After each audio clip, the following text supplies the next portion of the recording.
बार बुलाना भी जल्दी लिखो। चलो लिखो, जल्दी जल्दी लिखो बाकी। Nitration and sulphonation.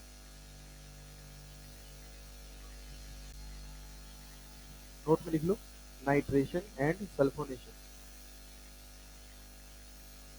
हाँ, मतलब इसके बारे में एनसीईआरटी में लिखा नहीं हुआ है कहीं, बस बताया गया है कि नाइट्रेशन और सल्फोनेशन ये रिएक्शन नहीं देते हैं ना। लिख लो मैं जो बोल रहा हूँ।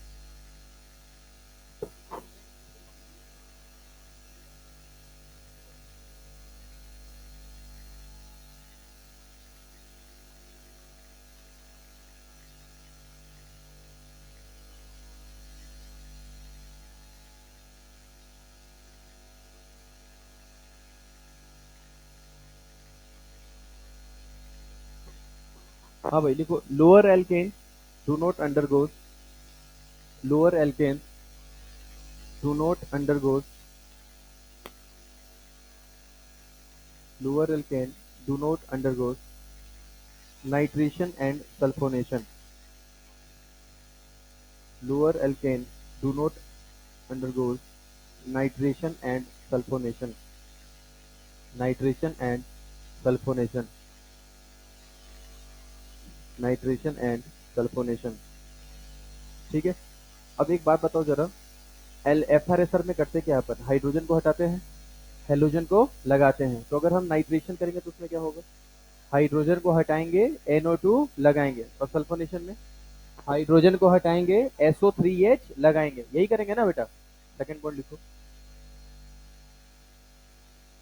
nitration reaction takes place at very high temperature, nitration reaction takes place at very high temperature, nitration reaction takes place at very high temperature, bracket में लिखेंगे vapour phase, vapour phase nitration.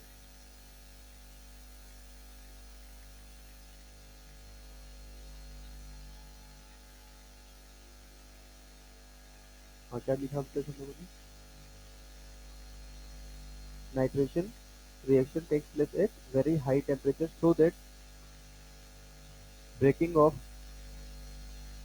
so that breaking of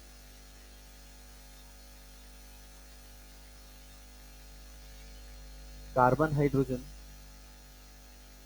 carbon hydrogen as well as carbon hydrogen as well as carbon carbon, breaking of carbon hydrogen as well as carbon carbon bond takes place, breaking of carbon hydrogen as well as carbon carbon bond takes place, and and mixture of and mixture of nitroalkanes formed, and mixture of nitroalkanes formed, and mixture of nitroalkanes formed। लिख लिया सब लोगों ने? ठीक है, next लिखेंगे। अच्छा, इधर इधर ध्यान से देखिए, हम लोगों ने यहाँ पे क्या लिया है बताइए फटाफट। HNO3 का स्ट्रक्चर यही होता है। HNO3 एसिड होते हैं बेटा, एसिड क्या रिलीज करते हैं, H+। अब एक बात बताओ, यहाँ पर अगर हम H+ ले लेंगे तो क्या एल्केन H+ के साथ कभी रिएक्शन करेगा? नहीं कर सकता। क्यों? कार्बन कार्बन बॉन्ड में ईएन डिफरेंस है नहीं, कार्बन हाइड्रोजन में ऑलमोस्ट नॉन पोलर है, पाई बॉन्ड है नहीं, लोन पेयर है नहीं, तो H+ रिएक्शन करने वाला नहीं है। तो इसलिए हम इसको कहाँ लेके जाते हैं, हाई टेम्परेचर पर लेके जाएंगे। तो मुझे ये बताइए, क्या ये होमोलैटिक टूटेगा या हेट्रोलैटिक? होमोलैटिक टूटेगा तो यहाँ पर कुछ इस तरीके से टूटता है, इसका एक इलेक्ट्रॉन इसके पास, एक इलेक्ट्रॉन इसका इसके पास। क्या समझ में आया बेटा? और बताइए एफआरएसआर में होता क्या है, क्या कार्बन हाइड्रोजन के बॉन्ड टूट जाते हैं? तो जब ये बॉन्ड यहाँ से टूटेगा तो यहाँ से HOH के साथ H2O बना लेगा और एक जगह जाके NO2 लग जाएगा। बट इसमें दिक्कत है, नाइट्रेशन रिएक्शन हाई टेम्परेचर पे करा रहे हैं। एल्केन में कौन कौन से बॉन्ड होते हैं बताइए? कार्बन कार्बन और, तो कार्बन हाइड्रोजन तो टूटता ही है, लेकिन हाई टेम्परेचर पे कार्बन कार्बन बॉन्ड भी टूट जाता है, जिसके कारण खूब सारे नाइट्रो एल्केन मिल जाते हैं। इस कारण से हम इस रिएक्शन से नाइट्रो एल्केन का फॉर्मेशन नहीं करते हैं। क्या समझ में आई बात? ये क्या क्लियर है?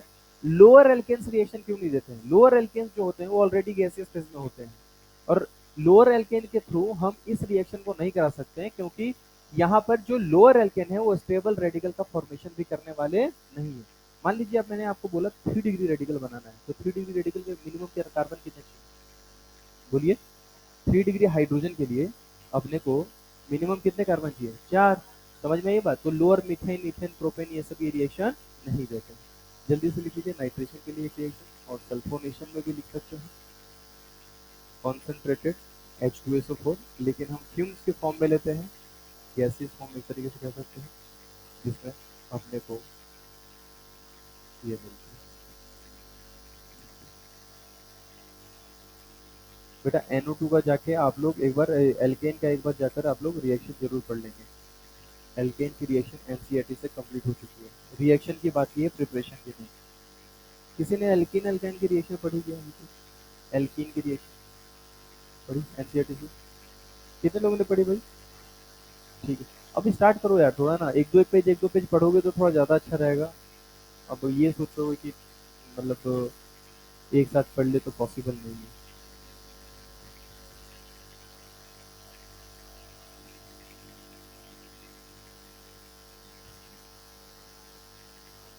जल्दी लिखेंगे। किसी को याद है क्या free radical addition reaction of alkene में रिएजेंट क्या लेते थे? पूरा बोलो। HBr के साथ पेरोक्साइड। उस रिएक्शन का इलेक्ट्रोफाइल कौन होता था? Br radical. वो खुद जाकर अटैक करके रेडिकल बना, पाई बॉन्ड तोड़ता था, याद है? और स्टेबल रेडिकल का फॉर्मेशन करता था।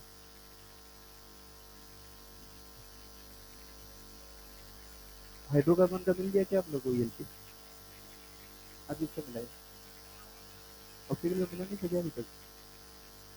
मिल गया था? मिला था या नहीं मिला था? अच्छा देखना भी तो है। चलिए लिख लिया सब लोगों ने? चलिए next, other reactions of alkene. Other reactions of alkene.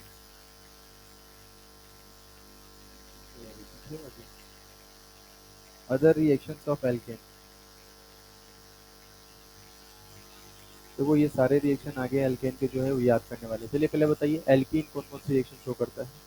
EAR, FRAR, FRSR, 3 हटा दो। फिर उसके बाद ऑक्सीडेशन, रिडक्शन, उसके बाद isomerisation, polymerisation and terminal can, acetylene रेडोटाइरेट टू बेंजीन। याद है बेटा? ये एग्जांपल किसका है? पॉलीमराइजेशन का। किसका एग्जांपल है? जिसमें 3 मोल्स पार्टिसिपेट करके बेंजीन बनाते थे। चलो एक दो और याद कराता हूँ मैं। FRSR याद है तुम लोगों? एल्कीन का FRSR को हम एलाइलिक सब्स्टिट्यूशन कहते हैं। क्या कहते हैं? फेमस रिएजेंट NBS, या Br2 के साथ हाई टेम्परेचर। याद है बेटा?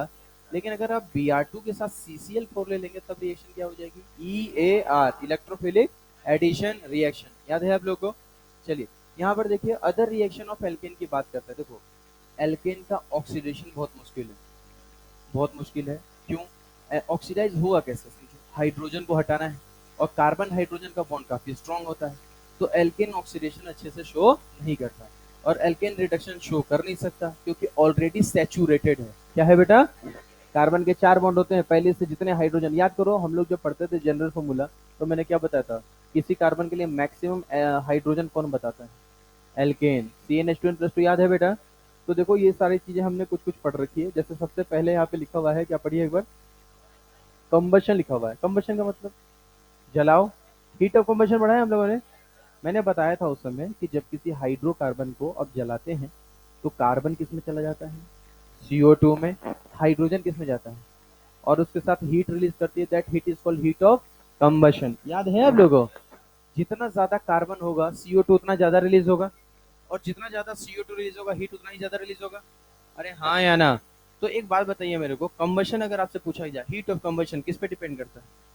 Number of carbon, more than number of carbon, more than CO2, more than CO2, more than heat. हाँ या ना बेटा? तो देखिए कंबशन में वही है। ये किसका जनरल फॉर्मूला बताइए? किसका? एल्केन में कार्बन और हाइड्रोजन है बेटा।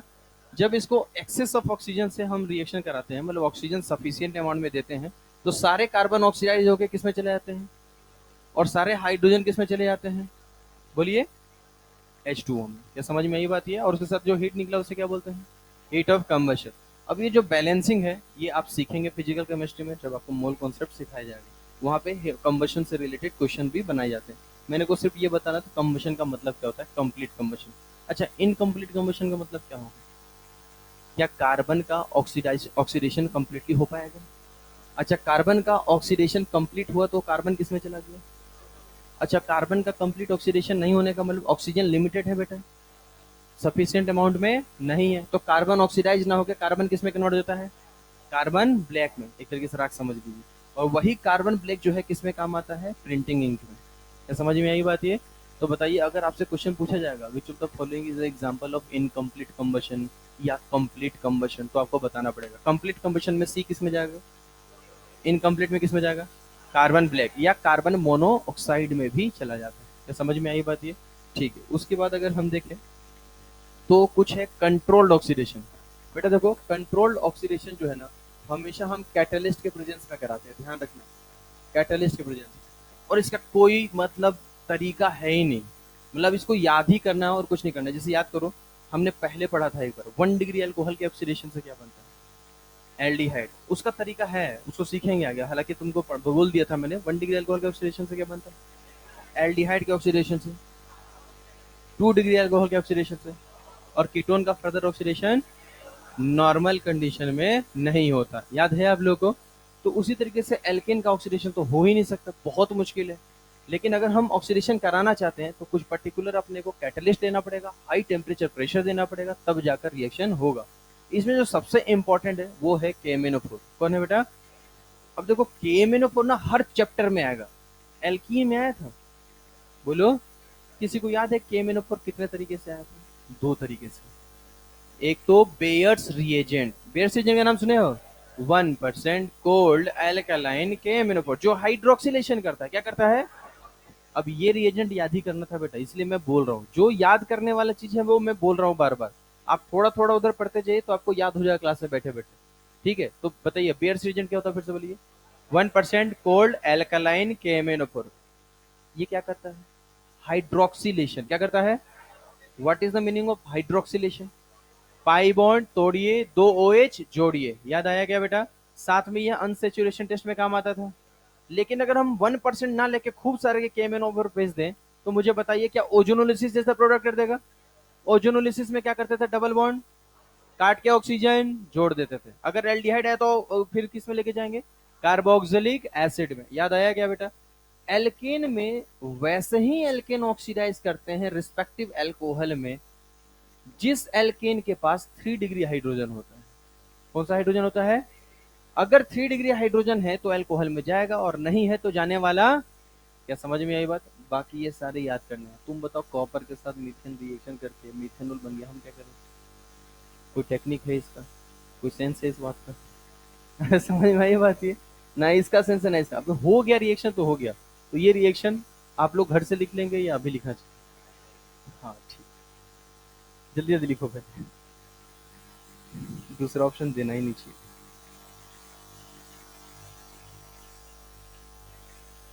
फटाफट लिखेंगे। हाँ भाई, किसी के नंबर बढ़े टेस्ट में? कितने? पिछली बार कितना था? अच्छा, 580 था, बढ़िया। हाँ भाई, तेरा? 70 बढ़े, कितने थे?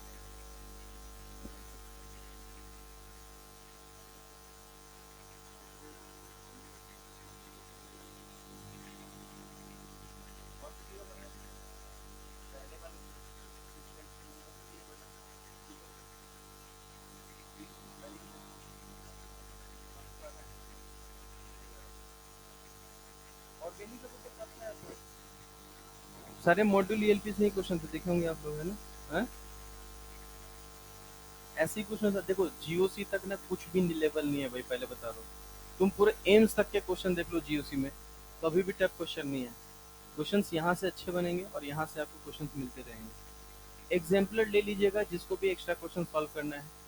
एग्जाम्पलर का नाम सुने हैं आप लोग? किनके किनके पास पहले से है? जरूर रख लेंगे बेटा, अगर आपको अच्छा करना है इसमें। और किसी के नंबर नहीं पड़े भाई पहले से?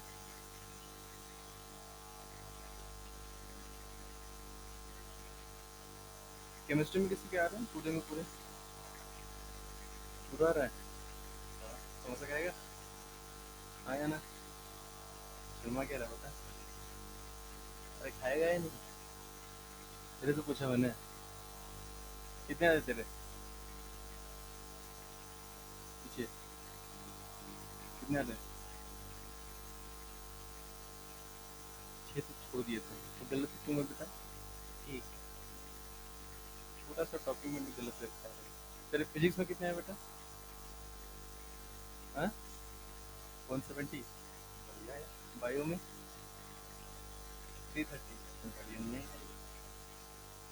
जब फिजिक्स में 170 ला रहे हो आप, बायो में बनता तो है। कितने लोगों के बायो में 300 प्लस है कि नहीं है? तुम्हारे में नहीं है? आओ बिलोन बाहर मिलो, क्लास में तो दिक्कत हो जाती है। चलिए लिख लिया सब लोगों ने? हटाओ मैं इसको। कितने हैं फिर तेरे केमिस्ट्री में? हम्म, याद नहीं है मतलब नंबर खराब है। याद नहीं का मतलब यही होता है। चलिए लिख दिया सबने? आगे लिखेंगे फटाफट। फिजिक्स में 150 प्लस कितनों के हैं? एक, दो, तीन, चार, पाँच। ठीक है। और केमिस्ट्री पूछ लिया, केमिस्ट्री में 150 प्लस। 150 प्लस। अबे ओए, तुम्हारे फिजिक्स में कितने हैं? हाँ, 155। मतलब ठीक है, मतलब 150 प्लस है ना? और केमिस्ट्री में 150 प्लस है ना? तुम दो मिला के तो 300 नंबर लेके आ गए, तो बायो में एकदम घटिया। अगले बार सुधार लेगा। पिछली बार कितने आए थे मार्क्स तेरे? देखो भाई यार कितना बढ़िया किया है। रैपिंग कर सकते हो यार एक बार। रैपिंग करो अच्छे से। 520 था लास्ट टाइम, इस बार कितना है? 585 के आसपास है। तो उससे पहले और ज़्यादा था, उसमें तो सिलेबस ही कम था। लेकिन ये अच्छे नंबर है। अगर बायो सही कर लो तो अच्छा पहुंच जाओ। बायो में तो नंबर आने ही चाहिए भाई, जिसका सिलेक्शन होता है चाहे नहीं होता, उनके बायो में नंबर आते ही आते हैं। अरे सच बात है भाई। सिलेक्शन हो या ना हो, बायो में नंबर तो आने ही चाहिए, वो तो लाइफ ही बनाएगा आपका। फिजिक्स केमिस्ट्री में नंबर आने ही चाहिए, मतलब नंबर सब में आने चाहिए आपके। गलती से ग्रेस मार्किंग हो गया तो और दिक्कत हो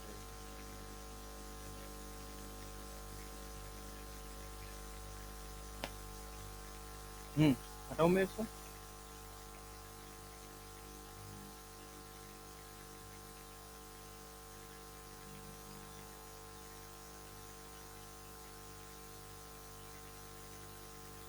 और जल्दी लिखो यार, ये सब पूरे ना बोर्ड भरा हुआ है पूरा, एकदम इतना तक गैप में लिखा है मैंने।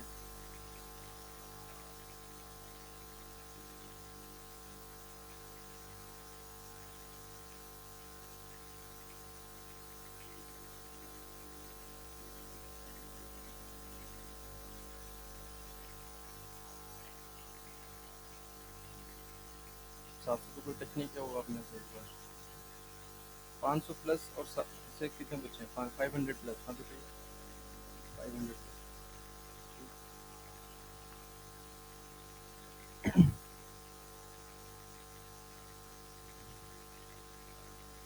इसलिए थोड़ी छुट्टी उट्टी आ रही है तो ड्रॉप पड़े थोड़ा सा यूज़ करो।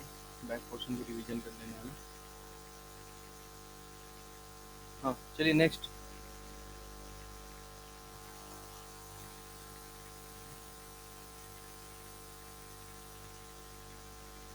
हाँ भाई लिख लिया सबने?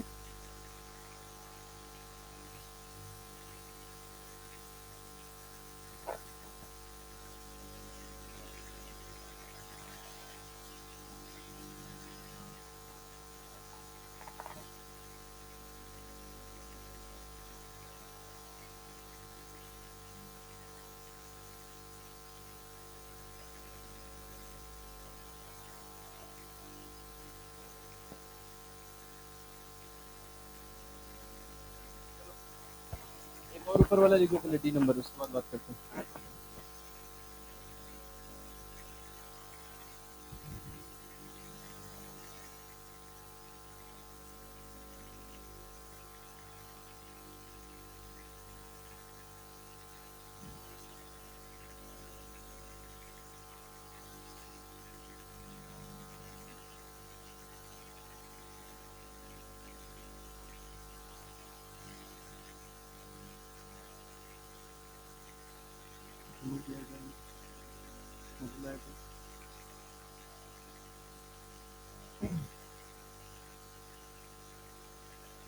मतलब किसी के पास जिसमें सारे क्वेश्चन ठीक हों, क्योंकि मैंने दिया है।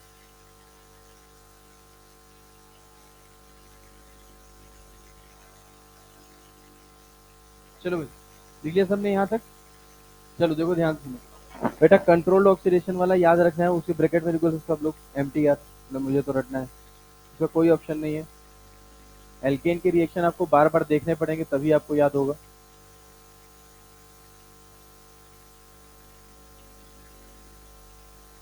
ठीक है, चलिए नेक्स्ट देखेंगे बेटा। Next reaction is isomerisation. ध्यान सुनो, एल्कीन का आइसोमराइजेशन याद है बेटा? एल्कीन का आइसोमराइजेशन में हम क्या करते थे, एल्कीन में H2SO4 मिलाते थे। क्या मिलाते थे?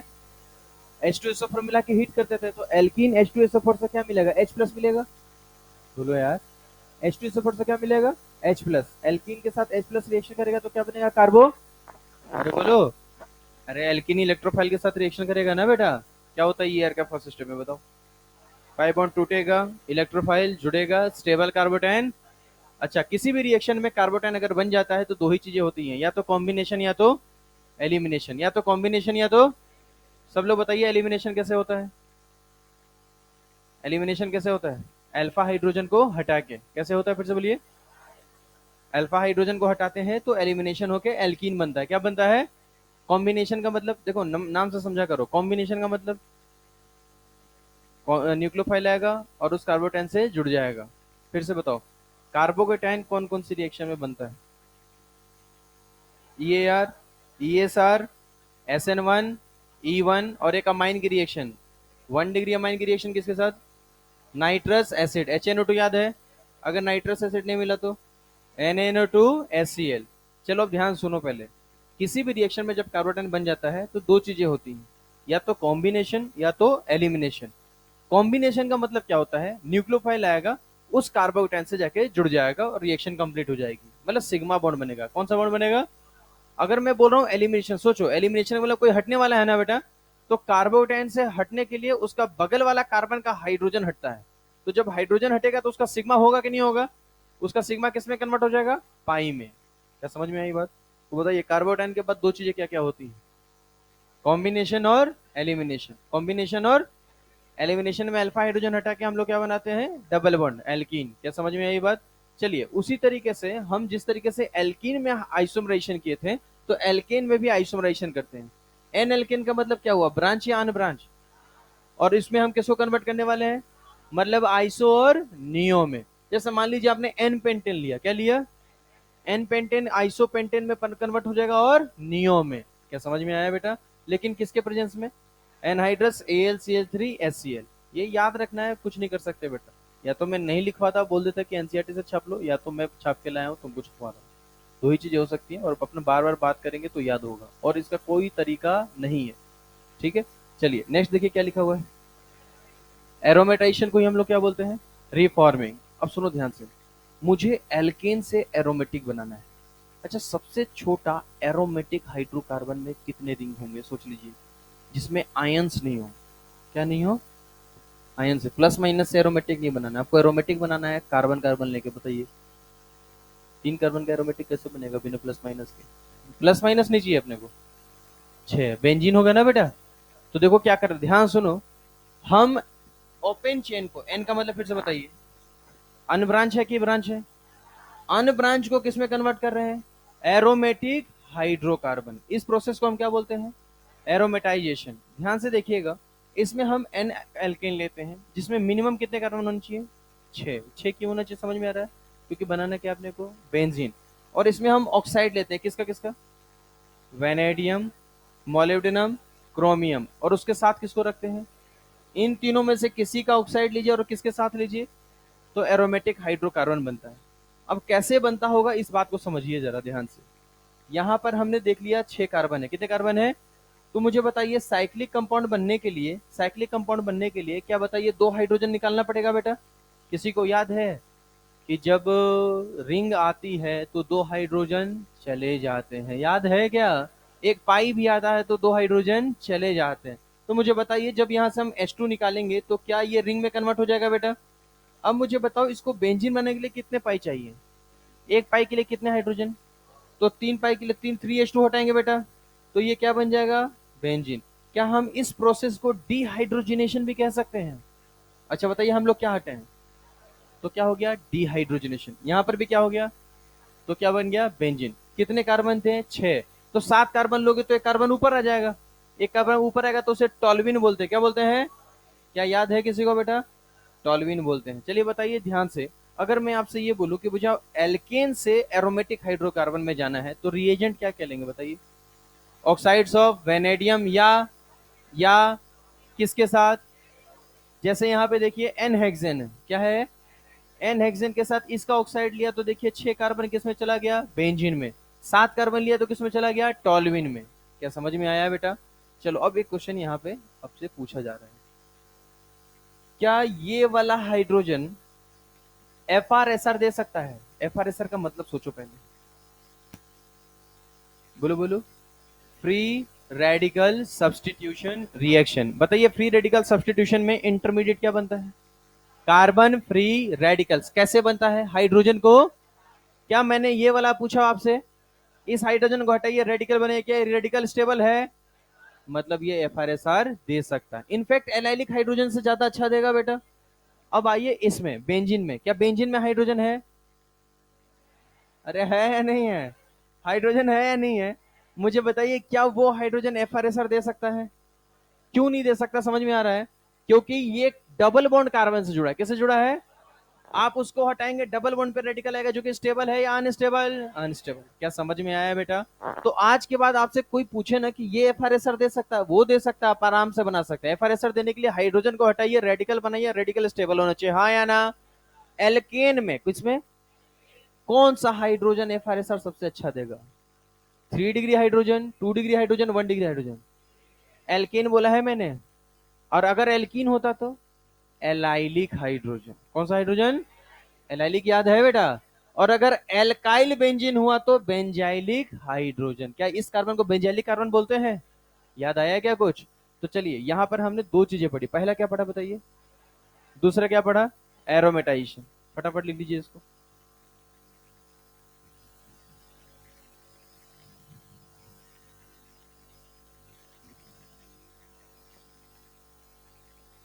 नीचे में धीरे से लिख लीजिएगा डिहाइड्रोजिनेशन।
चलिए लिख लिया सबने?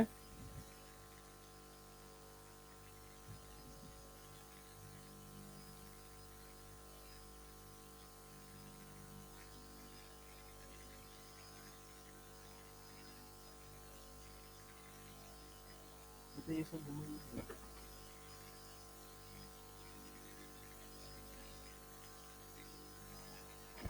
भाई जीओसी में अगर लगे आपको कि सर ने एक दो क्वेश्चन नहीं दिया है, कुछ क्वेश्चन नहीं दिया, तो आप खुद से ट्राई कर सकते हैं, है ना। वैसे मुझे जहाँ तक याद है मैंने सारे क्वेश्चन दे दिया और एक क्वेश्चन छोड़ने के लिए बोला था जो ईएसआर में पढ़ेंगे।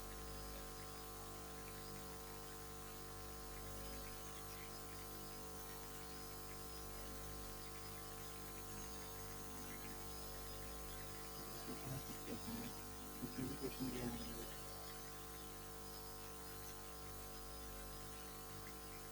तो किसी के भी मॉड्यूल में टिक है क्या हाइड्रोकार्बन के क्वेश्चन और लेकर भी आए हैं, तो अगले दिन लेकर आइएगा।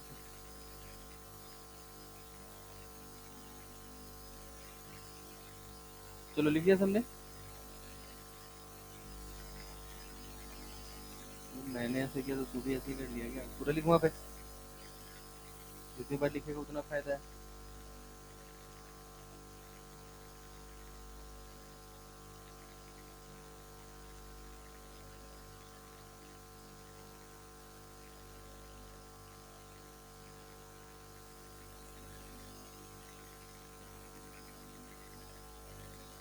हो गया क्या बेटा?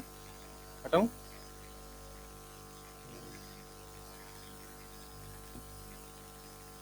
हम्म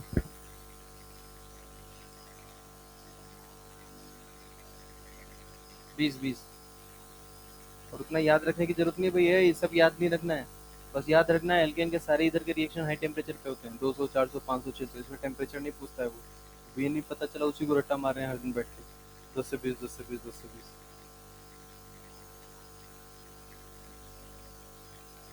चलो अब लिख लिया।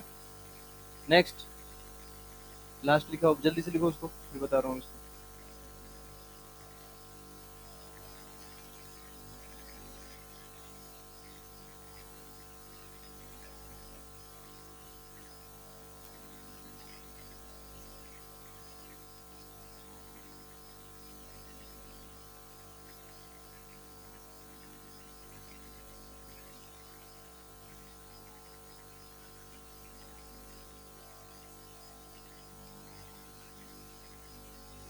एनसीईआरटी लाया कोई?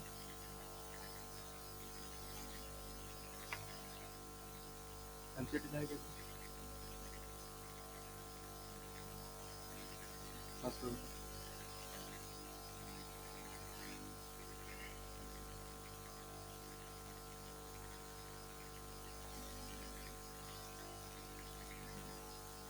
ऊपर लिख लीजिए। एक जगह ऐसी जगह लिखिए जहाँ पे दो चार बार आप देखते हो, कभी कभी डायरी उरी रखे वहाँ पे या कॉपी में, ऐसी जगह लिखिएगा जहाँ दिखे। Reaction of alkene alkyne, reactions of alkene and alkyne, reactions of alkene and alkyne, and reaction of alkanes, reactions of alkane,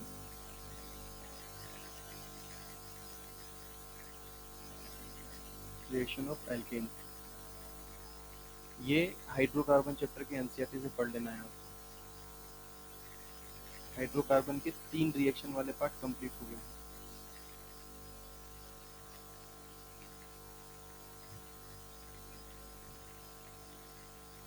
हाँ भाई लिख दिया सबने? देखिए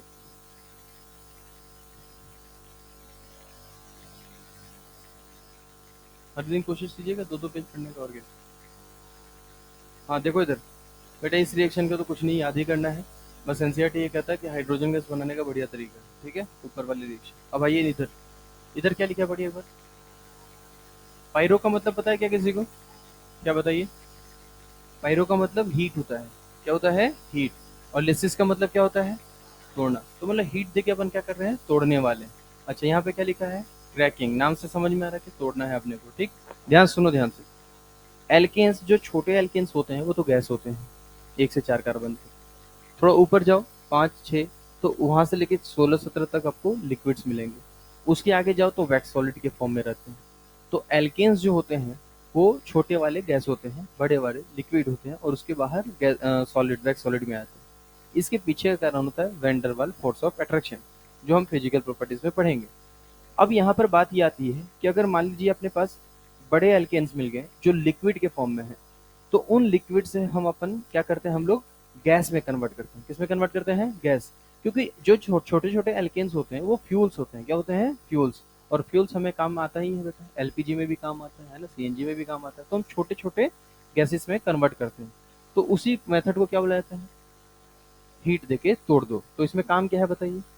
conversion of higher alkanes to lower alkanes और एल्कीन्स एट हाई टेम्परेचर।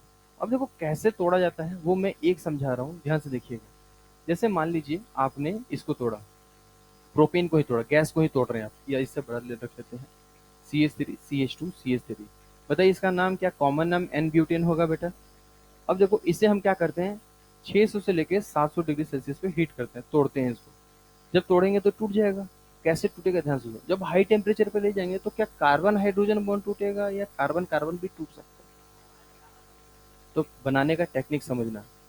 जितने carbon का alkene है, ध्यान से देखिएगा, जितने कार्बन का क्या है, एल्केन, आपको क्या करना है, उतने कार्बन का एल्कीन बनाना है। क्या बनाना है बताइए मेरे को, एल्केन से एल्कीन में जा रहे हैं तो कितने हाइड्रोजन हटाने पड़ेंगे?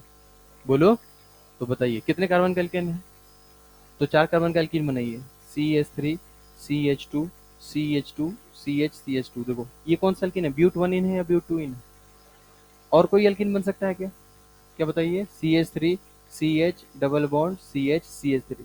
एक बात बताओ, जब आपने उसको हीट किया तो क्या पाई बॉन्ड बनेगा तो H2 टूट जाएगा, H2 बन जाएगा बेटा, हाँ या ना? अब बताओ ये वाला डबल बॉन्ड कैसे बना होगा, सोच के देखो। क्या यहाँ का हाइड्रोजन टूटा होगा और यहाँ का भी टूटा होगा, और हाइड्रोजन हाइड्रोजन मिलके H2 बना लिया होगा और यहाँ पे बॉन्ड बन गया होगा, हाँ या ना? क्या समझ में ये बात? एक टाइप का कह सकते हैं कि हाई टेम्परेचर पर रिएक्शन होमोलिटिक टूटता है कि हाइड्रोलिटिक। और देखिए तो एलिमिनेशन हो रहा है क्या बेटा? माना गया है कि इस रिएक्शन को फ्री रेडिकल एलिमिनेशन रिएक्शन होता है।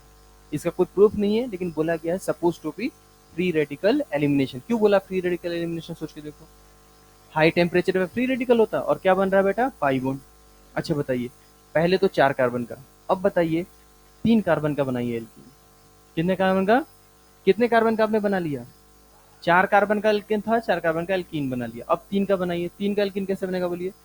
CH3 CH double bond CH2। अब सोच के देखिए क्या क्या टूट के निकल गया होगा, बोलिए बोलिए बोलिए। क्या CH3 गया यहाँ से? अच्छा जब यहाँ डबल बॉन्ड आया होगा तो एक हाइड्रोजन भी तो गया होगा, हाँ या ना? तो जो बच गया ना उसका एल्केन बना दीजिए। कितने कार्बन बचे हैं? एक कार्बन का एल्केन क्या बनता है, CH4।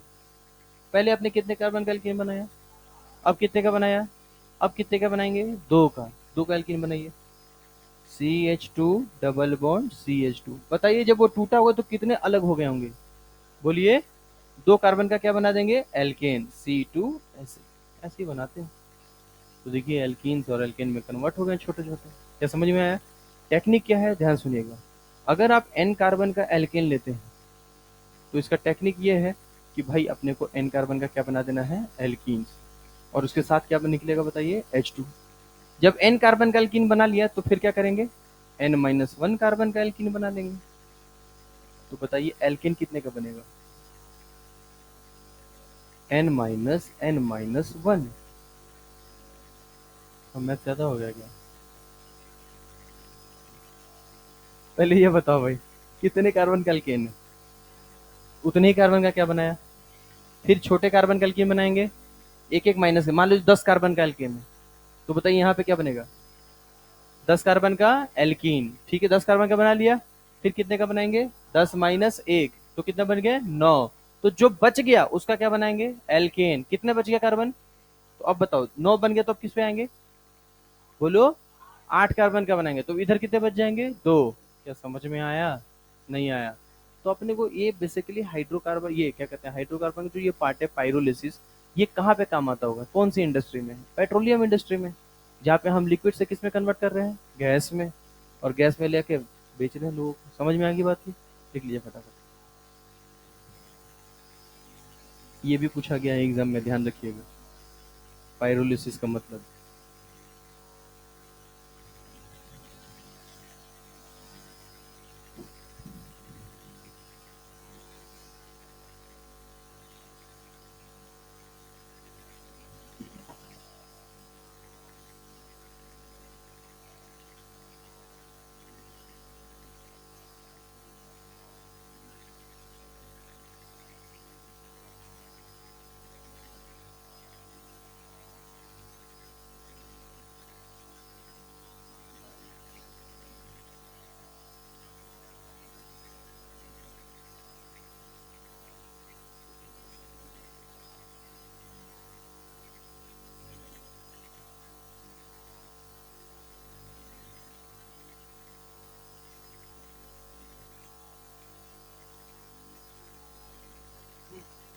लिख लिया सबने?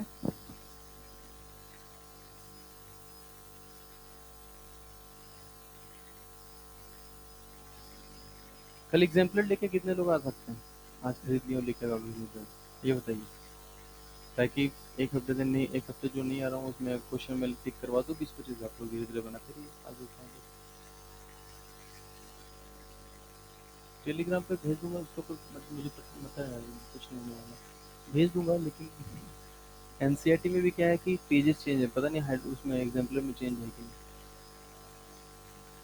पुराना वाला है उसके अकॉर्डिंग भेज दूंगा, नए वाला के अकॉर्डिंग भेज दूंगा, इसीलिए बोल रहा हूँ देखा जाएगा। चलो हटाओ इसको, चलो भाई इधर देखो सब लोग। हाँ हाँ।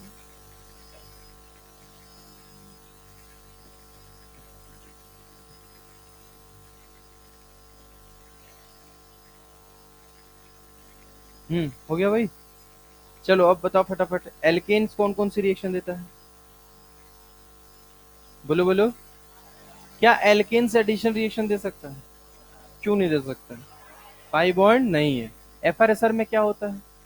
एच को हटाते हैं, स्टेबल रेडिकल बनाते हैं और उसको जोड़ देते हैं जिसको भी लाना है। बी आर है तो बी आर जोड़ दीजिए, सी एल है तो सी एल जोड़ दीजिए। आयोडीनेशन में एक दिक्कत होती थी यार, रिवर्सिबल होती है क्या?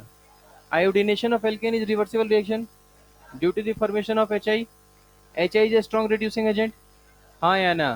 फ्लोरिनेशन में भी दिक्कत होती है भाई, क्लोरीनेशन में कार्बन ब्लैक बन जाता है, याद है? क्लोरीनेशन में भी हाई टेम्परेचर में नहीं कर सकते, याद है?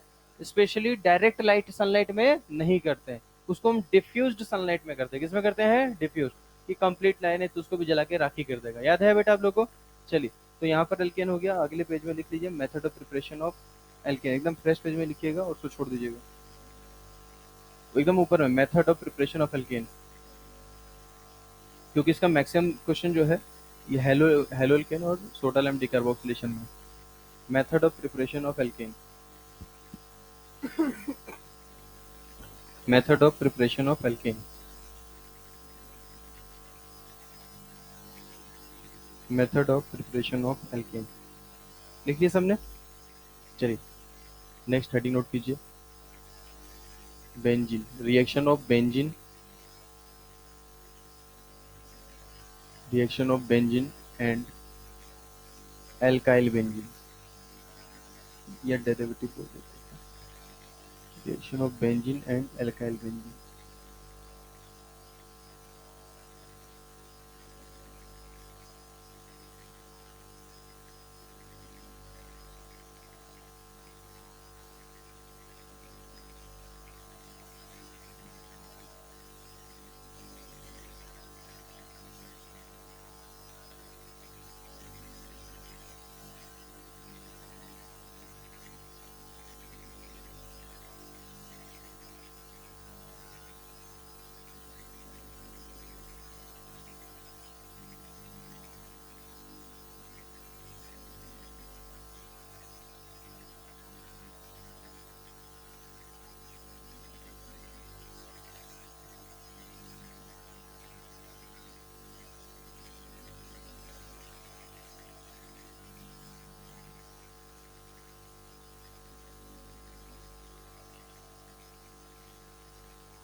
नहीं, method of preparation of alkane में वो छोड़ दीजिए, वो पेज उसी में लिख रहे हो क्या? अरे थोड़ा तो समझ में आ जाना चाहिए भाई, एल्कीन वाले में भी तो छोड़ा था ना पेज मैंने। इसमें भी छोड़ दो बेटा, मेथड ऑफ प्रिपरेशन। अंग्रेजी पढ़ने आती है बेटा, या मेरे से भी खराब है? Method of preparation of alkene का मतलब ये हुआ कि उसको पेज को छोड़ दीजिए और अगले पेज में आ जाइए। बेंजीन का अब रिएक्शन पढ़ना है। यहाँ से सारी चीजें सस्ती है, रटने वाली नहीं है। रटने वाली चीजें निकल गई भाई। रटने वाली वही जगह आई है, मैं बताता रहूँ कहाँ हुआ। एल्केन के मैक्सिमम रिएक्शन में आई है।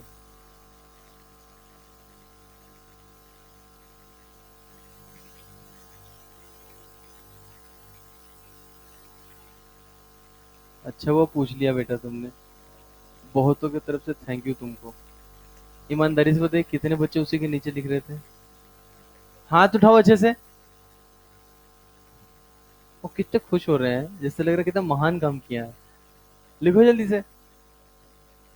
तूने भी तो वही किया है। हाँ, समझदार हो। चलो लिखिए सबने।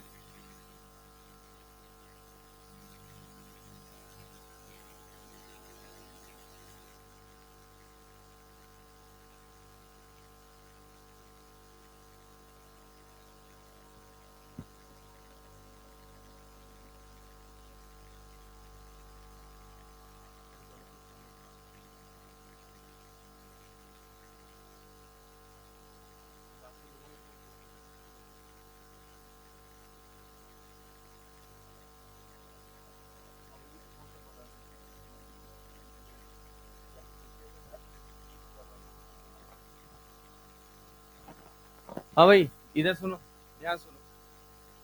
इधर देखो बेटा सब लोग, अगर हम बेंजीन की बात करते हैं, ध्यान से देखिए।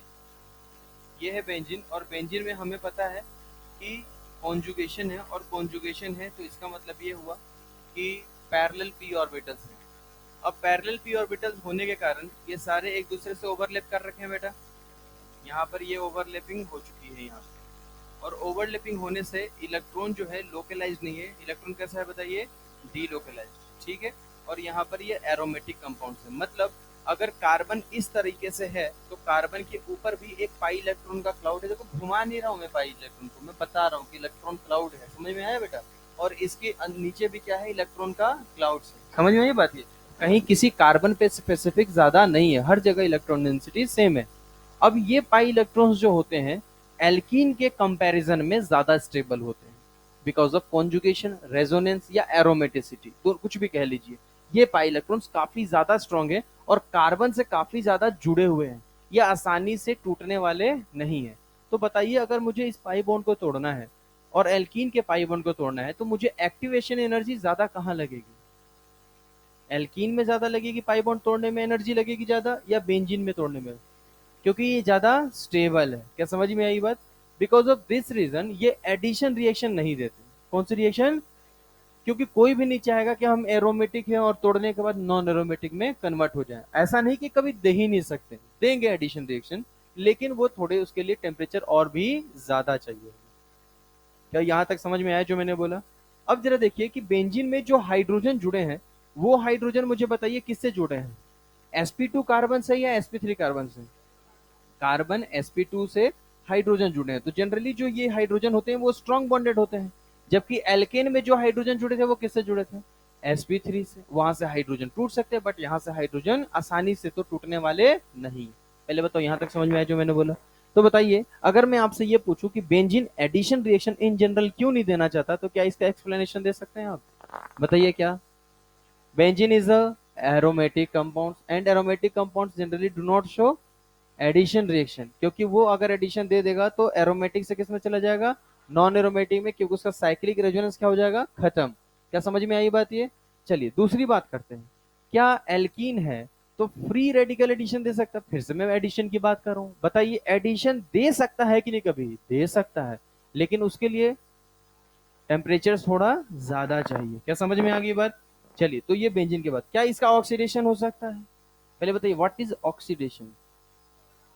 या तो सर हाइड्रोजन को हटा दो, या तो ऑक्सीजन को, और ये चीजें हो सकती हैं। क्या समझ में आई बात? क्यों हो सकती है? पाई बॉन्ड तोड़ के ऑक्सीजन जोड़ देंगे। अरे हाँ या ना? ओजोनोलिसिस पढ़ा है क्या हमने? याद है? अच्छा बताइए, रिडक्शन, रिडक्शन का मतलब? पाई बॉन्ड तोड़ के हाइड्रोजन तोड़ के जोड़ देंगे हाइड्रोजन। हाँ, थोड़ी एनर्जी ज्यादा लगेगी तो क्या हुआ, तोड़ तो सकते हैं ना बेटा। तो हम ऑक्सीडेशन रिडक्शन की बात की है जिसमें मैक्सिमम चीजें पहले पढ़ चुके हैं हम लोग। ऑक्सीडेशन कहाँ पढ़े हैं, याद दिलाता हूँ, KMnO4, K2Cr2O7, ओजोनोलिसिस याद है, तो वहां पे पढ़ चुके हैं हम, वहीं पे पढ़ाए हैं, याद देख लेना आप। रिडक्शन में H2PD याद है, हाइड्रोजनेशन, कैटालिटिक हाइड्रोजनेशन, तो कर दो हाइड्रोजन, साइक्लोहेक्सेन बन जाएगा, हो जाएगा आसानी से।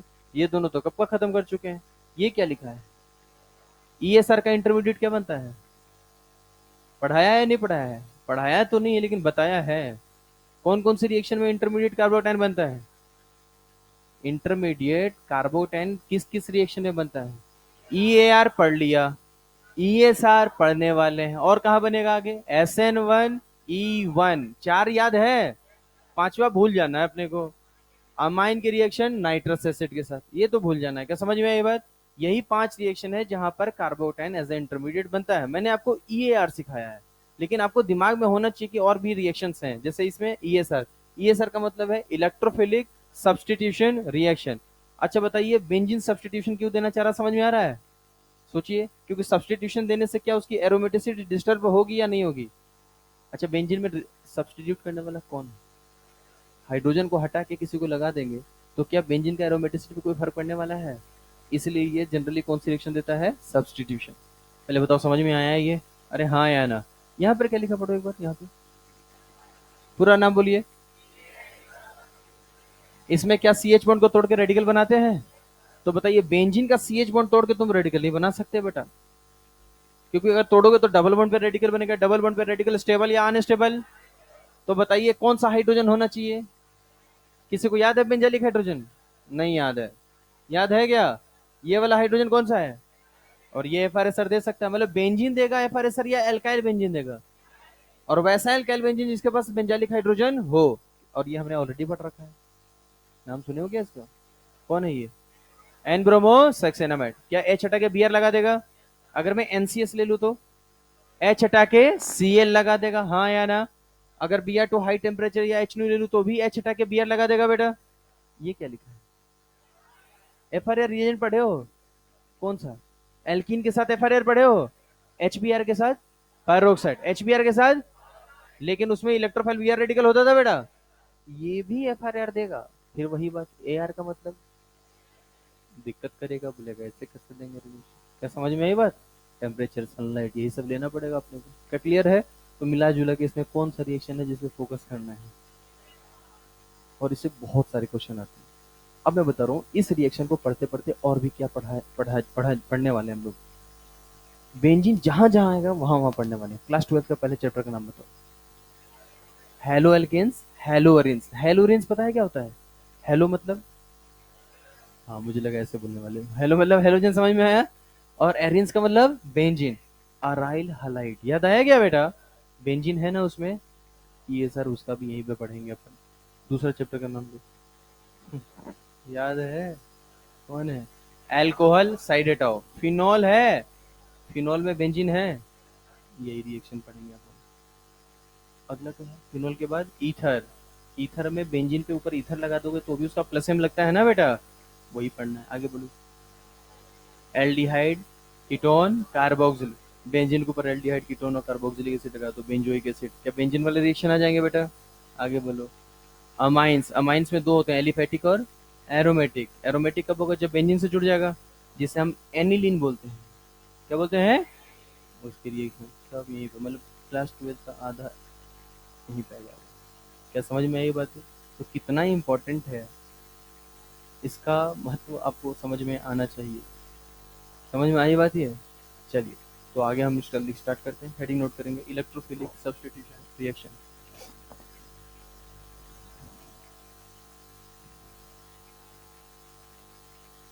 पूरा नाम लिख लेना बेटा एक जगह, नहीं तो पता चला कि 1-2 महीने बाद तुम फुल फॉर्म ढूंढ रहे हो।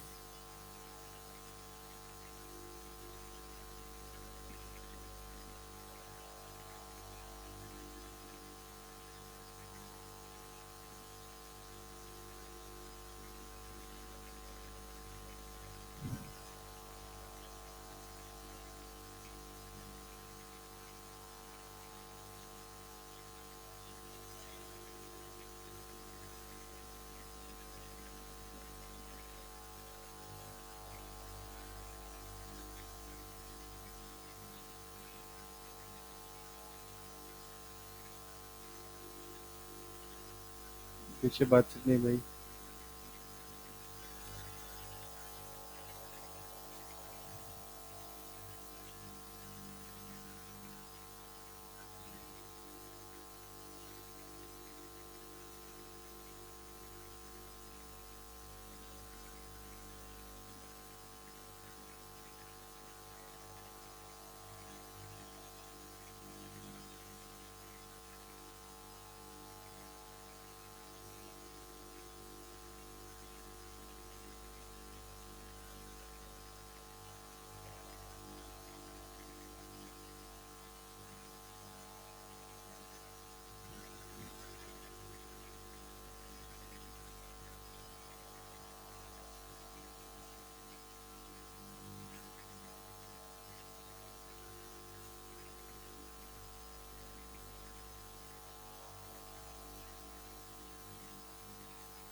लिख लिया क्या तुमने? चलो अब एकदम ध्यान से सुनो। लिखना बंद कर दो जहां तक भी लिखा है। लिखना सब लोग बंद कर दो बेटा।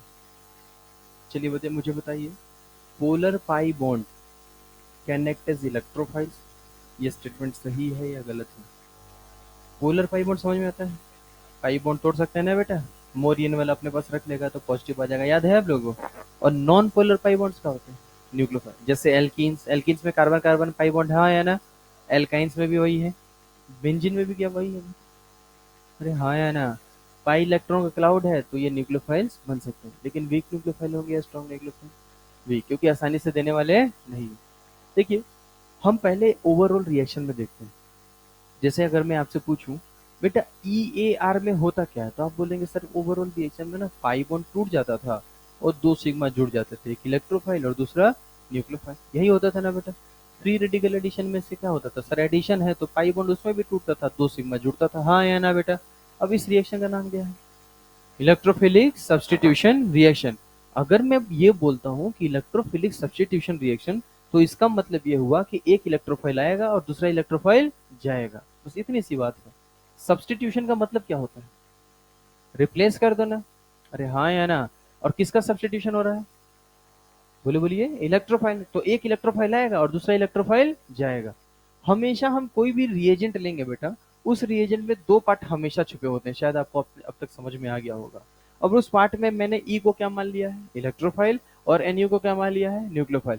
तो मान लेते हैं कि ये इस तरीके से मिल गया फिलहाल के लिए, तो हम यही मान लिए कि क्योंकि ESR का कोई भी रिएक्शन होगा आपको इलेक्ट्रोफाइल ढूंढना होगा। ठीक है, अभी तो मैं आपको बता दिया कि ई प्लस इलेक्ट्रोफाइल है और एनयू माइनस जो है वो न्यूक्लियोफाइल है, और बेस भी बन सकता है। क्या मैंने सही बोला? कोई भी नेगेटिव चार्ज और लोन पेयर स्पीशीज दो तरीके से ऑर्गेनिक में काम करते हैं, या तो न्यूक्लियोफाइल या तो बेस। बेस कब बनेंगे? जब H को खाएंगे, और जब H को नहीं खाएंगे और किसी और को इलेक्ट्रॉन देंगे तो न्यूक्लियोफाइल्स। यहाँ तक समझ में आया? अब आते हैं नेक्स्ट पे। यहाँ पर बेंजीन है। बेंजीन एक न्यूक्लियोफाइल है क्योंकि नॉन पोलर पाई बॉन्ड है। क्या है फिर से बोलिए? बगल में कौन आया? इलेक्ट्रोफाइल। बगल में न्यूक्लियोफाइल भी आएगा, लेकिन न्यूक्लियोफाइल बोलेगा हम तुमसे रिएक्शन नहीं करेंगे क्योंकि तुम भी न्यूक्लियोफाइल हम भी न्यूक्लियोफाइल। न्यूक्लियोफाइल न्यूक्लियोफाइल में क्या होगा? क्या होगा? बगल में कौन है? इलेक्ट्रोफाइल। बोला भाई हमें तो इलेक्ट्रॉन दे सकते हो। बोला कि भाई देखो, हम वैसे एरोमेटिक कंपाउंड है, हम अपना इलेक्ट्रॉन देने वाले। अगर हम अपना इलेक्ट्रॉन देंगे तो सिंपल सी बात है, हम एरोमेटिक से नॉन एरोमेटिक बन जाएंगे। क्या बन जाएंगे? बोला भाई ठीक है, पाई बॉन्ड मत तोड़ो, एक ऐसा रिएक्शन तो कर ही सकते हो जिसमें तुम्हारी एरोमेटिसिटी खत्म ना हो। तो बोला क्या करें? तो बोला कि इस हाइड्रोजन को हटा दो। फिर बोला कि हाइड्रोजन को कैसे हटाते भाई? वो तो डबल बॉन्ड कार्बन से जुड़ा है। किससे जुड़ा है? इसको हटाने में हालत खराब हो जाएगी। क्या समझ में आया बेटा? क्योंकि डबल बॉन्ड कार्बन में परसेंटेज कैरेक्टर, तो उसको टूटने वाला है नहीं, बोलेगा कि हम तो तोड़ने वाले हैं नहीं। तो एक काम करो, तुम पाई को तोड़ लो, ज्यादा बेहतर रहेगा। लेकिन उसके लिए एनर्जी ज्यादा देनी पड़ेगी, कम देनी पड़ेगी?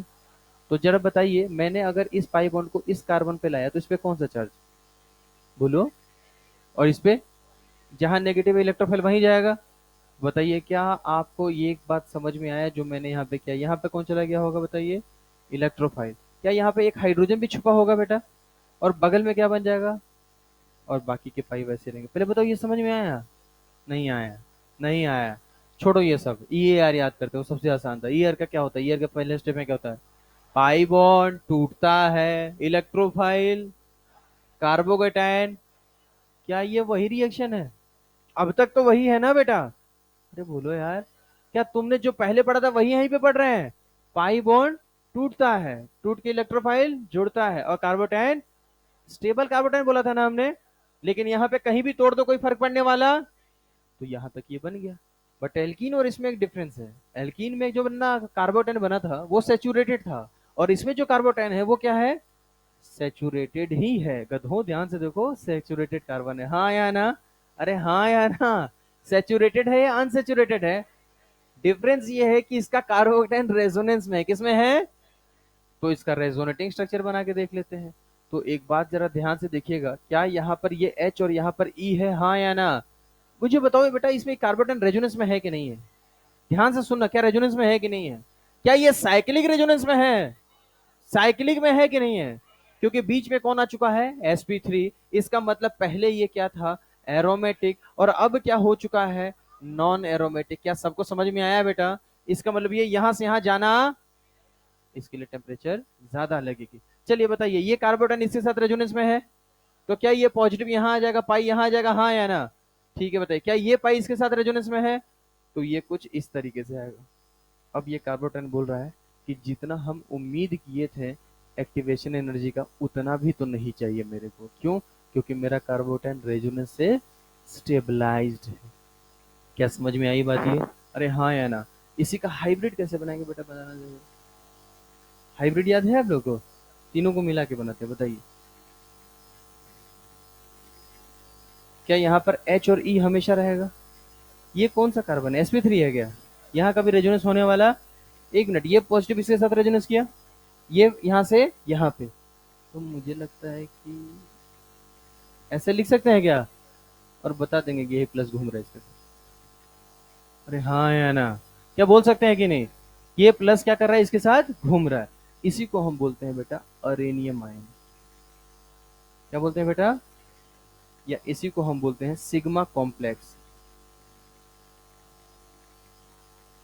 या इसी को हम बोलते हैं वीलेंट कॉम्प्लेक्स। बहुत नाम है बेटा, पूछ लेता है ये कि कौन से रिएक्शन में ये बनता है। इसका नाम बताइए क्या है? यहां से शुरू कर लो, हाँ, फिर से बोलो। क्या समझ में आई ये बात? तो फिर से इसमें भी वही काम हुआ, इलेक्ट्रोफाइल, पाई बॉन्ड टूटा, इलेक्ट्रोफाइल जुड़ा, कार्बोटाइन बना। अब बताइए, क्या न्यूक्लियोफाइल अब आ सकता है बेटा? क्या न्यूक्लियोफाइल अब आ सकता है? न्यूक्लियोफाइल पहले क्यों नहीं आया? बोलिए बोलिए बोलिए। क्योंकि सर बेंजीन भी क्या होता है? न्यूक्लियोफाइल। अरे हाँ या ना? तो अब आते हैं नेक्स्ट स्टेप में, ध्यान से देखिएगा, स्टेप 3, जो अरेनियम आयन बन चुका है। यहाँ पर हम देख सकते हैं ये कार्बोटाइन है, यहाँ पर H है, यहाँ पर E है, यहाँ पर कार्बोटाइन है, यहाँ पाई पाई है। अब न्यूक्लियोफाइल बोला कि हम तो अब आ सकते हैं। लोगों ने पूछा क्यों? तो बताएगा कि भाई अब इसके पास क्या है? कार्बोकेटायन। क्या ये न्यूक्लियोफाइल, एक मिनट, कार्बोटाइन है क्या बेटा ये? एक मिनट सुनो ध्यान से, क्या ये कार्बोटाइन है? पक्का है? सोच लो। अगर ये कार्बोटाइन है तो दो ही चीजें शो करेगा, बोलो बोलो। या तो कॉम्बिनेशन, या तो, अच्छा कॉम्बिनेशन होगा, इसका मतलब क्या समझ रहे हो? न्यूक्लियोफाइल जाके इस पर अटैक करेगा, हाँ या ना? बॉन्ड बना लेगा, हाँ या ना? अगर मान लीजिए ये न्यूक्लियोफाइल यहीं पर अटैक कर दे, तो पहले ये नॉन एरोमेटिक था और बाद में भी नॉन एरोमेटिक रहेगा, क्योंकि इस कार्बन का हाइब्रिडेशन उस समय भी क्या रहेगा? sp3। दूसरा क्या बोला था तुमने? बोलो बोलो। एलिमिनेशन में क्या होता है? अल्फा हाइड्रोजन, कौन सा हाइड्रोजन, फिर से बोलो। क्या ये अल्फा sp3 कार्बन से जुड़ा है? अगर ये मान लो इसके H को खा लेता है, किसको खा लेता है? तो बताइए इसका सिग्मा क्या पाई बोर्ड में कन्वर्ट हो जाएगा बेटा? बताइए जरा क्या बनेगा, बोलिएगा। बताइए क्या बनेगा, क्या यहाँ डबल बॉन्ड आ जाएगा? एक मिनट, ये वाला काम अगर हो जाए तो क्या ये एरोमेटिक बन जाएगा? और H जो है NU को लेके चला गया, तो बताइए यहाँ पर NU क्या बना, बताइए सब लोग, क्या बन चुका है? क्या समझ में आया है बेटा? नहीं आया। अब बताइए, क्या बेंजीन, अब बेंजीन को अच्छा लगा कि हाँ कोई दिक्कत नहीं है क्योंकि मैं पहले भी एरोमेटिक था, अभी भी एरोमेटिक है। तो बताइए ESR के पहले स्टेप में क्या होता है? बोलिए बोलिए। इलेक्ट्रोफाइल जनरेशन होता है, और दूसरे स्टेप में वही जो ER में पढ़े थे, बताइए क्या? पाई बॉन्ड तोड़ना है, इलेक्ट्रोफाइल जोड़ना है, स्टेबल कार्बोकैटायन, बस यही काम है। अभी कहीं भी तोड़ के लगा दो, कोई दिक्कत नहीं है। अगले स्टेप में क्या हुआ ये बताइए, थर्ड स्टेप में क्या होता है? बताइए बताइए फटाफट बताइए, बोलिए बोलिए। कार्बोटाइन दो फेनोमेना शो करता है, फिर से बोलिए। तो बताइए क्या बोलेंगे हम लोग? Removal of alpha hydrogen and form,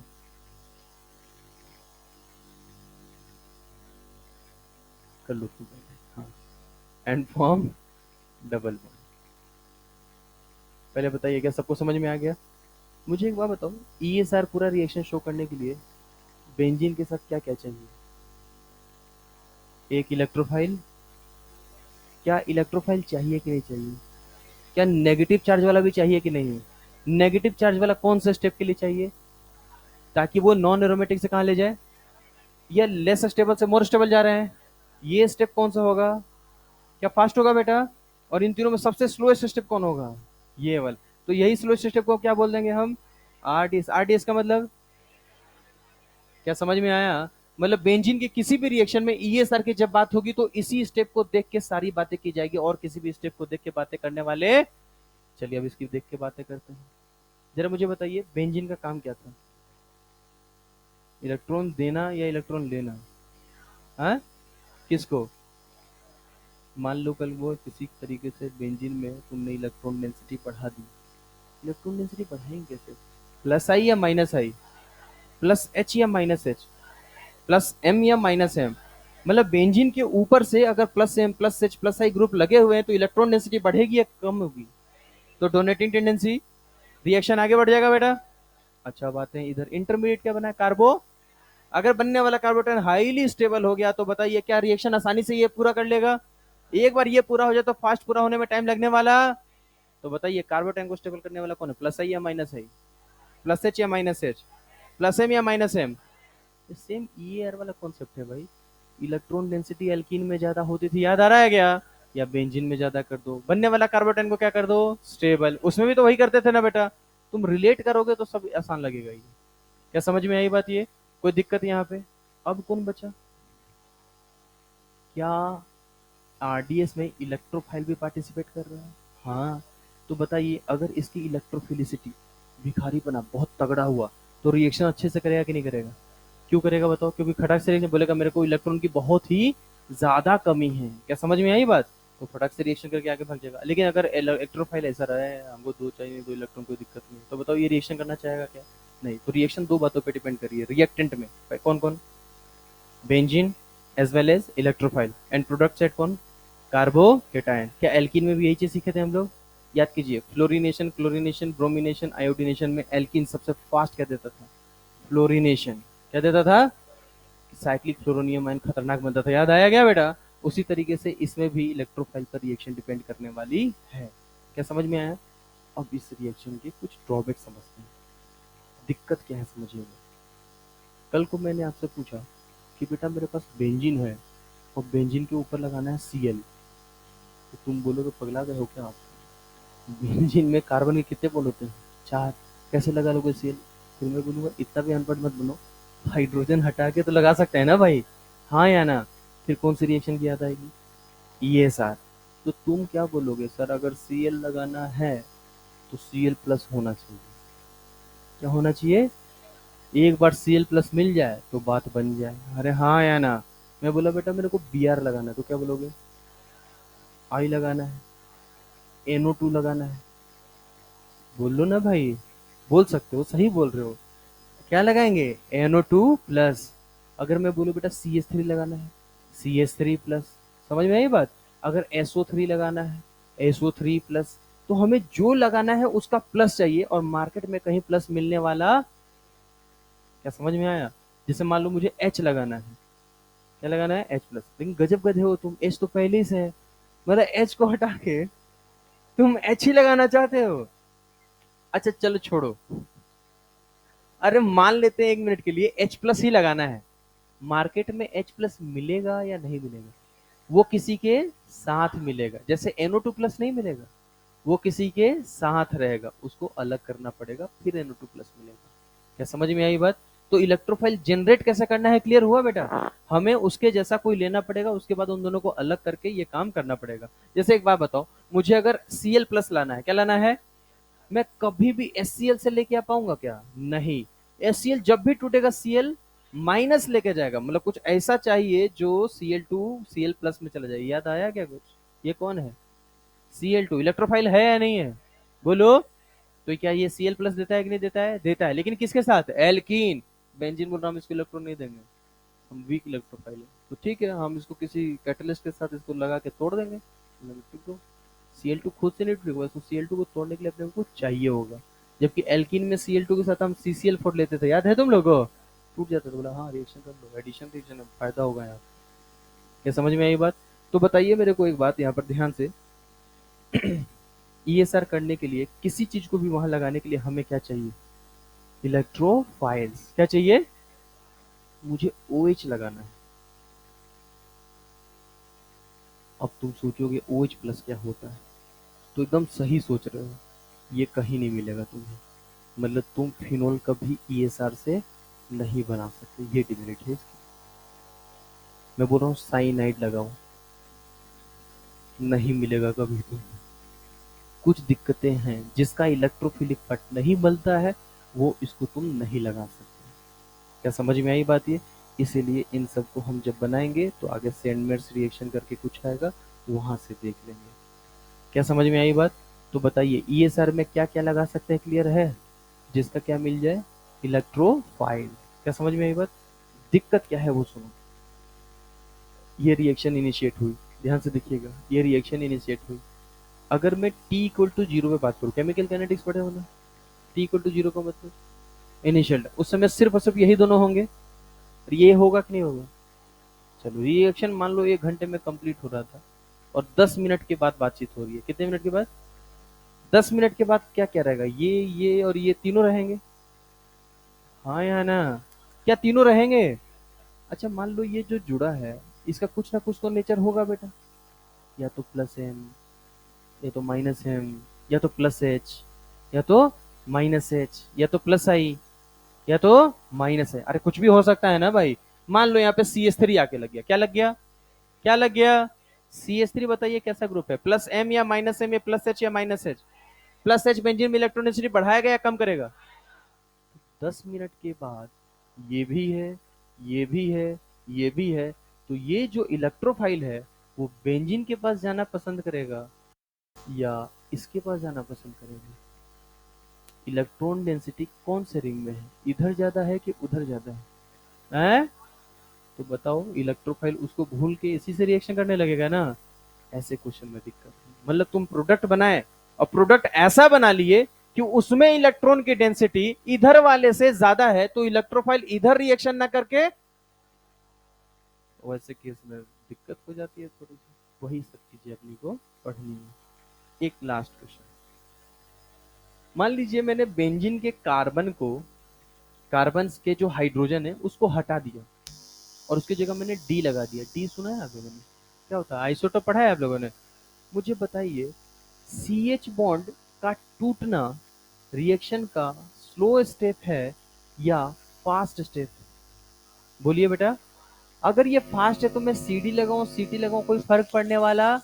क्योंकि फास्ट स्टेप पे रिएक्शन डिपेंड नहीं करती। क्या समझ में आया है? ये नहीं आया जो मैंने बोला? तो बताइए, अगर कल को मैं C6 ले लूं या C6D6 ले लूं, या मैं C6T6 ले लूं, बेंजीन में सिर्फ हाइड्रोजन को चेंज कर दूं, तो क्या रेट में डिफरेंस आएगा या नहीं आएगा? एक्सप्लेन कीजिए क्यों नहीं आएगा? क्योंकि सर CH बॉन्ड का टूटना रिएक्शन का RDS नहीं है। क्या समझ में आई बात? ये क्लियर हो गया? चलिए जल्दी से नोट कीजिए।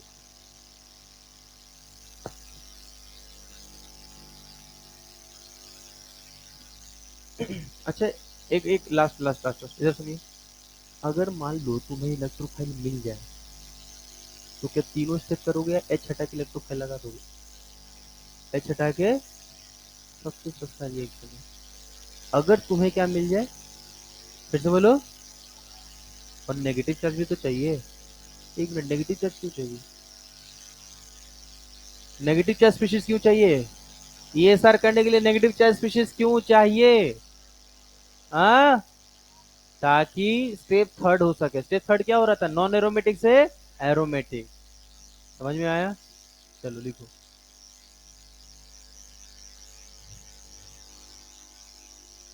ये तो लिख दिया। तुम खुद तो लिख रहे थे जब मैं पढ़ा रहा था। फिर वही बात। लिखो, कोई दिक्कत नहीं है मुझे, बट दूसरे को पढ़ने दो।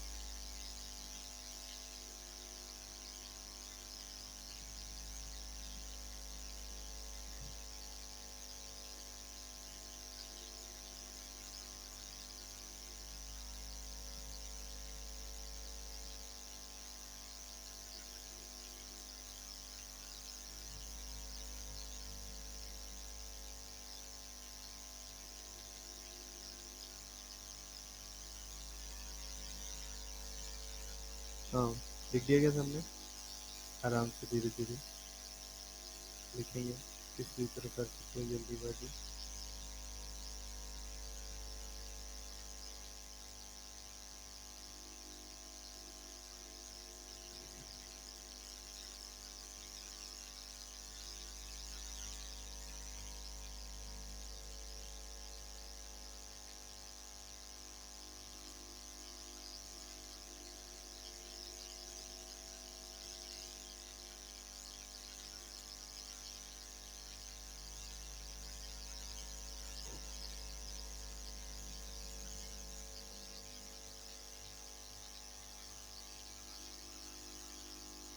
चलो भाई, नेक्स्ट करें।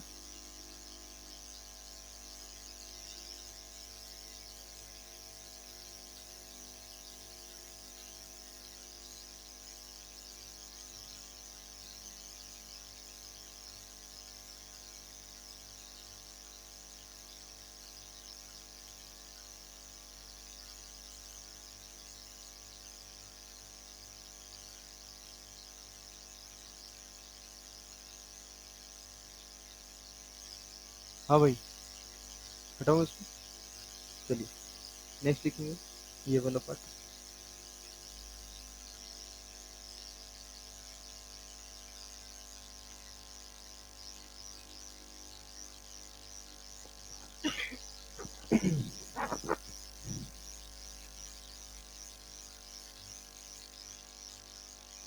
तीन स्टेप में रिएक्शन होती है।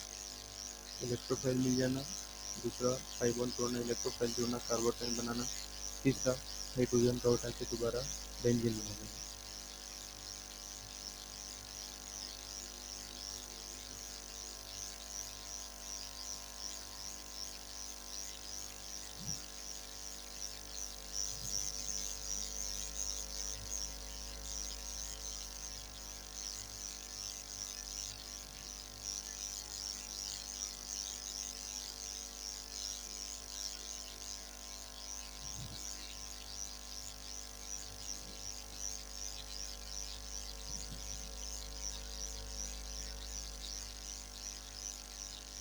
हम्म,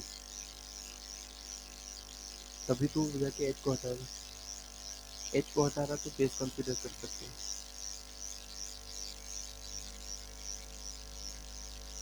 हाँ भाई, हटाऊं मैं इसको?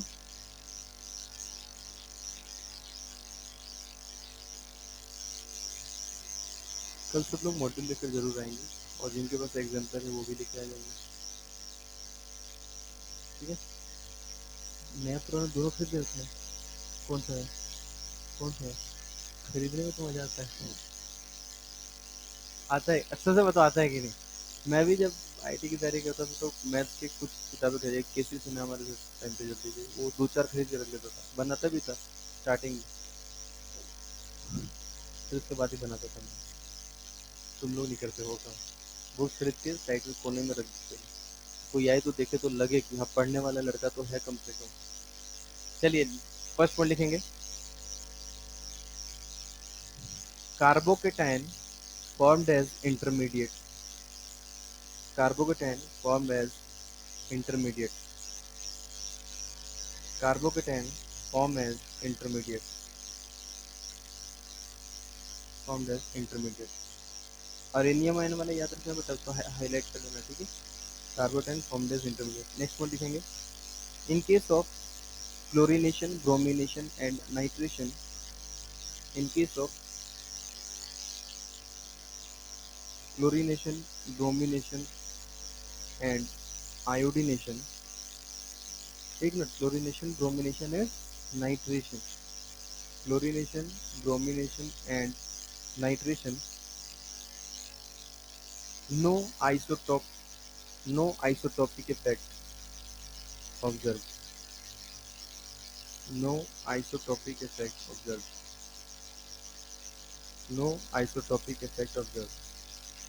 बेटा इसका मतलब ये हुआ कि बेंजीन के हाइड्रोजन को अगर हम उसके आइसोटोप से चेंज करें तो कोई फर्क पड़ने वाला नहीं है, ध्यान रखिएगा, उसके आसपास ही रहेगा, कोई ज़्यादा फर्क पड़ने वाला नहीं है। बताइए क्यों नहीं फर्क पड़ा, क्योंकि आरडीएस में सी एच बॉन्ड का टूटना नहीं है। क्या समझ में आई बात? सी एच बॉन्ड कौन से स्टेप में टूटा, स्लोएस्ट स्टेप में या फास्ट स्टेप में? तो फास्ट स्टेप से हम रेट को डिटरमाइन नहीं करते, तो एच लखो डी लखो टी लखो कोई फर्क नहीं पड़ता। अच्छा, क्लोरिनेशन, ब्रोमिनेशन और नाइट्रेशन का मतलब बेंजीन के एच को हटा के सी एल लगाना, बेंजीन के बी एच को हटा के बी आर लगाना, बेंजीन के एच को हटा के NO2 लगाना, ठीक है, लिख दिया सबने? नेक्स्ट पॉइंट लिखेंगे, next point, in case of sulphonation and iodination, in case of sulphonation and ionisation, iodination, in case of sulphonation and iodination, in case of sulfonation and iodination, isotopic effect observed, in case of sulfonation and iodination, in case of sulfonation and iodination, sulphonation का मतलब SO3H लगाएंगे, iodination का मतलब I लगाएंगे, isotopic effect observe. Isotopic effect में देखिए क्या हो गया, उसमें अगर चेंज करेंगे तो रेट सबसे ज़्यादा किसका होगा, देखिए C6H6 as compare to C6P6। ऐसा क्यों, सुन लीजिए, आयोडीनेशन किया था क्या हमने एल्कीन का, एल्केन का, एल्केन का आयोडीनेशन किया था, अरे एल्केन, एल्केन HI बन गया था, HI क्या होता है, रिवर्सिबल हो गया था ना, इसमें भी यही होगा, और सल्फोनेशन में भी रिवर्सिबल की हो जाती है, इसलिए आइसोटोपिक इफेक्ट तुम देखते हैं। तो दो रिएक्शन में दिखता है, बाकी में नहीं दिखता। इन जनरल अगर पूछ ले कि दिखेगा कि नहीं तो आपको बोलना है नहीं दिखेगा, ठीक है। आइसोटोपिक इफेक्ट का मतलब कि हम हाइड्रोजन के आइसोटोप यूज कर रहे हैं, तो फर्क पड़ेगा या नहीं पड़ेगा, ठीक है।